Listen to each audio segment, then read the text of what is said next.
This story is being read with permission by Penguin Random House. Today I'm reading chapters 13 and 14. When we head inside, I can hardly believe my nose.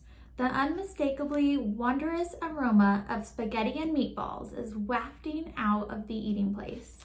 Saliva pools in my mouth. Yippee, it's supper time! But as Hattie hangs my leash on the hook, I swallow my excitement. I can't let myself get distracted. I have a plan to get my Hattie back, and nothing will stop me. Fetchman hangs up his cap and the two fat leathery gloves, the big one over his cap, the smaller one over the leash. I watch Hattie and her swinging tail of hair rush into the eating place. My nose is overwhelmed by the savory fragrance in the air. I love spaghetti and meatballs, but I have a mission to focus on. I slink back to the door. These gloves are up awfully high. I leap my highest. I stretch myself as far as my body will go. No matter how hard I try, there's no way I can reach. And that spaghetti smells so good. I'm so hungry. I want to go beg Hattie to bring me some, but I can't get distracted. Getting my Hattie back is too important. I jump and jump and jump. I can almost reach the end of the leash. I try again, my jaw is snapping. At last, I chomp on the clasp and give it a tug. Did Hattie's glove shift just a tiny bit? I look way up. It's slightly off balance. I have to keep at it. I'm about to tug some more when I hear food clattering into my supper dish. My tummy grumbles. Fenway, Hattie's sweet voice sings. I want to stick to my task, but my belly's in charge. I bolt over to the eating place doorway. My dish of sumptuous food is sitting in the middle of the wicket floor. Hattie's gazing at me with eyes full of determination. Fenway, she calls. Come. I thrust my snout through the doorway. My tummy is rumbling. I look at Hattie with my saddest, droopiest eyes. I give her my best wine. Don't you feel bad for me, Hattie? I can't get to my food and I'm starving. But instead of bringing it to me like she's supposed to, she doesn't even flinch. She keeps on staring. Fenway, come, she calls again, clapping her hands. Uh-oh, something's wrong. Hattie's not looking at me with sympathy and concern like she always does, and she sounds almost commanding, convincing. I glance at my food, sitting there in the dish, smelling so delicious, waiting for a ravenous dog to come devour it. But that wicked floor stands between us. Talk about torture. I drop down and whimper for a long, long time. For all the good it does, Hattie keeps on calling me again and again, like I'm miraculously going to defeat the wicked floor, charge on in, and gobble down the food. Why won't she just bring it to me? It's horribly unthinkable. My Hattie's changing like Goldie and Patches said she would. I have to get her back. I have to work harder. But right now I'm famished and exhausted. I curl up for a rest. And then everything changes. Hattie comes over and grabs the leash. I hop up. Hooray, hooray! I bark, pawing her legs. We're going somewhere. We all pile into the car. I'm so excited I almost forget how hungry I am. Until I get a whiff of Hattie's backpack. Wowee, it's loaded with treats. Good thing I'm starving. I lick her cheek, then stick my nose out the window. As we zoom down the street, my eyes squint in the warm breeze. When the car stops, my tail wags out of control because my nose is smelling amazing familiar scents. We're at the treat place again, where I'm going to get treats and see my new friends. Come on, Hattie, I bark, clanging the door. Let's get going. We barrel out of the car and I lead Hattie across the parking lot.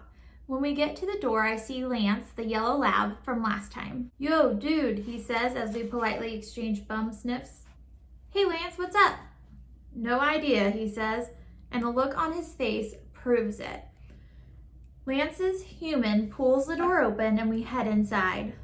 It's that same big room that smells wonderful, and the same dogs from before are there with their humans. Sadie, the very round beagle, is lying on her side like it's nap time, while Rocky, the basset hound, is trying to drag his human back out the door. Food Lady and Fetch Man are busy chatting with other humans. I steer Hattie around to greet my new friends. "Wake up, Sadie," I say after sniffing under her tail. "The treats are coming, remember?" She raises her head with considerable effort. "Trust me, honey," she says. "I remember, but those tasty morsels better come easier this time. I've had it with exertion." When we get to Rocky, he's actually shaking. "Relax," I tell him. "There are going to be awesome treats." "Fenway, you are way too happy about this," he says with a shudder. "What's not to be happy about?" I say, hopping up and sniffing Hattie's backpack a few more times. "Is something wrong with your ears, Rocky? I said we're getting treats." He gazes up at his human like no treat could possibly cheer him up. I can't help but wonder why he wants to go home so badly. Does he live atop a pile of steaks? When one human strides over, the rest of the humans immediately give their full attention. She obviously has some kind of power over them. Hattie takes in a deep breath, like she's getting ready for something. I'm getting ready too. I'm leaping and leaping, pawing her legs as she unzips the backpack.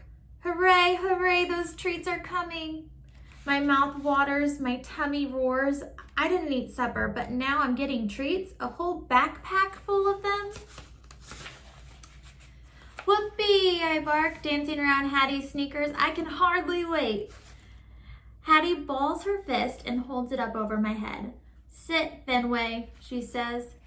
I spring up wildly, sniffing like crazy. Sure enough, it's a tasty smelling treat is in her hand. I know it is. "Give it to me, Hattie," I bark. "What are you waiting for?" Hattie looks rattled. "Sit," she says. "Fenway, sit." "Yippee," I bark, jumping on her legs. I can almost reach her first. I can already taste that delectable treat. But Hattie's fist remains closed. With that treat still inside, "Sit, Fenway," she says again, her eyes getting watery. "Sit, sit, sit." I nuzzle her hand in a desperate attempt to open it. I'm so ready, I bark. Next thing I know, the one human is hovering beside us. She smells like lots of dogs and treats, but she also smells serious. And her voice is bossy. Hattie is completely focused on her. The one human finishes speaking, and Hattie nods. Then, with no warning at all, Hattie turns. She stares into my eyes, takes a deep breath, and holds her fist right over my nose. "Sit," she demands. Her voice is full of conviction. Whoa, she wants me to do something. But what? Her posture reminds me of that time when I sat and the one human gave me a treat. I plopped down on my bum, my gaze never leaving her fist. When it opens, I'm not going to miss the yummy snack. Hattie bounces up and down. "Yes," she shouts. And just like that, the treat falls into my mouth. Chomp. Wowee, is it ever tasty. I'm crunching and munching that meaty morsel in a state of pure happiness that ends all too quickly. Hattie smiles at the one human who pats her shoulder. "More, please," I bark. Hattie holds another treat above my nose. "Stay," she orders, then takes a step back. "Hey, I'm not going anywhere." "Yes," she shouts, and a wonderful treat sails into my mouth. Chomp. Oh boy, it's just as yummy as the last one. It's another blissful moment of crunching and munching that I wish would never end. Fetch Man and Food Lady are grinning. They pat Hattie on the back. Hattie smells proud, like she won a competition or a battle. They must be awfully happy that I finally got some food. And they're not the only ones. My belly is on fire. I can hardly wait for more. Hattie is totally distracted by Fetch Man and Food Lady, which can only mean one thing: opportunity. I sniff my way over to Hattie's backpack. My nose tells me it's stuffed full with treats, and it's right behind her on the floor. I thrust my entire head inside. Wowee, this thing sure is loaded. I knew it. Chomp, chomp, chomp. I'm wolfing the treats one after another. I can't stop. And why would I want to? There are enough treats here to last forever. I'm in a bag full of dog heaven. Fenway, Hattie yells. Ouch. My collar is tugging at my neck, pulling me right out of the backpack. Hey, what'd you do that for? I bark, wiggling to get free. Hattie's face is frowning. Her shoulders are heavy. She's struggling to breathe. Big fat tears start sliding down her cheek. Something tells me that treat time is over. Chapter 14. Bright morning light assaults my face. My eyes pop open. I dig my front paws into the floor and stretch way back. I walk my hind legs in and thrust my chest way out. I look around. Hey, I'm not in Hattie's bed. I'm in that same boring room from yesterday. Did I sleep in here again? I trot over to the door and there's more bad news. It's blocked by the gate. What'd I do to deserve this? Where is Hattie? I try to remember. Riding home in the car, Hattie gazing out the window, bossing me up here, clicking the gate. I give a little yelp. The memories are almost too agonizing. Another night, all alone, curled up on the hard wooden floor. What happened to my bedtime fur brushing? Hattie's sweet voice singing, best buddies, or the soft, comfy blankets that smell like mint and vanilla. Are they gone for good? One thing's for sure, this is not how it's supposed to be. I have to do something. I have to get my Hattie back. I position myself at the gate. Hattie, I bark as loud as I can. Please help me, I'm trapped and I have to get out. I add an extra howl or two to make my point. But when I stop, all I hear is quiet. I start to think that maybe she's actually gone away and is never coming back. But then I catch sounds of my leash jingling and footsteps charging up the stairs. I knew it. I bark, spinning in circles. I'm so relieved I almost forget to rush over to greet her. I missed you so much. Hattie bends down and lifts me over the gate. I lick her cheek, but she turns away. She smells annoyed. She sets me on the floor and goes to clip the leash. Hooray, we're going for a walk. I leap up, pawing her legs. I can hardly wait. Hattie frowns. Fenway, sit, she says. Wowie, a treat is coming. I twirl around with hungry anticipation. Sit, she snaps, trying to steady me with her hand, which does not have a treat inside. I spring out of her grasp. I sniff her pocket. Where is the treat? Hattie lets out a loud sigh. She grabs my collar and clips the leash with a frustrated huff. Next thing I know, we're hustling down the stairs. We head out the sliding door and into the back dog park and straight over to the bushes. Hattie stands still, waiting. Come to think of it, there is some business I need to attend to. I'm barely finished when I detect a nasty whiff of squirrel. Nose to the ground, I search for the trail when my collar tugs and, hey, Hattie's dragging me through the grass and up the porch steps. What's the hurry, I bark. We just got here. But she must not hear me. She pulls me inside and back up the stairs into the boring empty room behind the gate. Without a pat or a rub, she disappears. I sink onto the floor. Why is Hattie doing this? Why is she changing? Why can't she stay my wonderful Hattie forever? I curl back into a ball to continue the most boring day ever. I must drift back to sleep for a while because when I open my eyes, sounds are floating in from the window. I dash over to investigate. Thump. Yes! Hattie's joyful voice yells. I must find out what's going on. I climb onto a box near the back wall. I leap up and up until my front paws cling to the window ledge. Balancing on the tippy tips of my hind paws, I peer down through the screen into the dog park. I spot the grass, the fence, the giant tree in the back. They all look so much smaller for some reason. Hattie and Fetchman are standing at opposite ends of the dog park, caps on their heads. Each has a fat glove on one hand. Fetchman goes into a windup like he's going to throw a ball for a game of fetch, only he has no ball. Hattie nods. She clutches her glove to her chest. She reaches into the glove and pulls out a white ball. Then she winds up exactly like Fetchman did and tosses it towards him. He leaps up, thrusting his fat glove way out to the side. Whap! He snags it and claps the glove with his other hand. Yes! Hattie cries. She dances around, waving her arms. I start to pant uncontrollably. My humans are playing in the dog park while their loyal dog is trapped up here inside a boring room. They're acting happy like they're having fun. Like they don't even realize that somebody important is missing. This is so wrong. I must do something.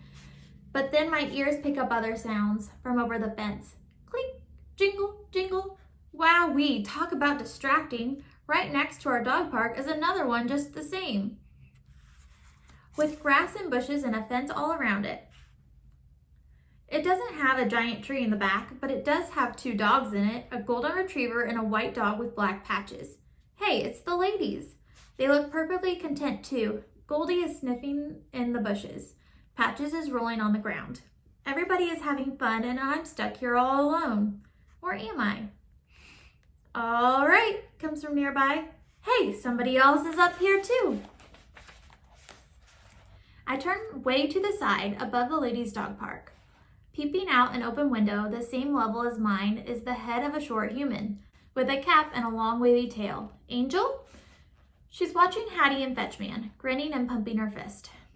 Why is Angel up in the window when the ladies are playing down in the dog park? That's not the way it's supposed to be. It reminds me of Patch's sad voice. It's so painful to watch, so very like our own sweet Angel with the same white ball, the same glove. Hattie hugs her own fat glove like it's a used-to-be bear or an adorable dog. Another human's voice sounds from directly below my window. Food lady! Fetchman turns and flips the ball to Hattie. She reaches forward and scoops it up into her glove. She smiles again. Fetchman jogs towards the house and vanishes from view. I heard the door slide open and bang shut. Hattie twirls around, happy as can be. She throws the ball up into the air and watches it fall. Thump! Into the fat glove, again and again. My ears flop with sadness. My short human is playing by herself. It's not right. Doesn't she need me? Please, oh please, Hattie, I whine. Let's play ball together like we did before.